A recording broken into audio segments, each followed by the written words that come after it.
നിങ്ങൾ ഇപ്പോൾ കാണുന്നുണ്ട് പലസ്തീനിൽ അല്ലെങ്കിൽ ഹമാസും ഇസ്രായേലും തമ്മിൽ നടക്കുന്ന യുദ്ധത്തെക്കുറിച്ച് എന്ത് കരുതലാണ് ഇവിടുത്തെ രാഷ്ട്രീയക്കാർക്ക്.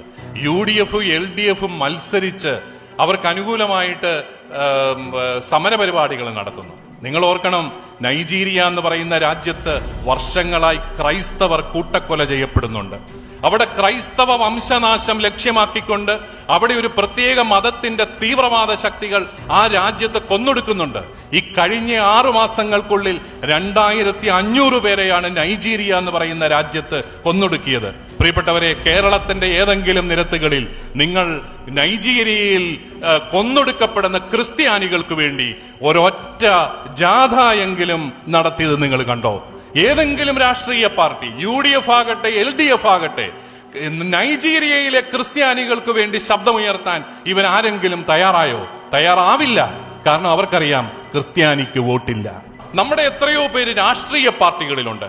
അവരൊക്കെ നമ്മുടെ സമുദായത്തിന്റെ ഒരു കാര്യം വരുമ്പോൾ ഏതാണ്ടൊരു വല്ലാത്ത മതേതരത്വത്തിന്റെ ഒരു നിഴലിലങ്ങ് അവർ ഒളിക്കുകയാണ്. ഞങ്ങളെല്ലാം മതേതരന്മാരാണ്. ഇവരെന്നാണ് മതേതരന്മാരായത്?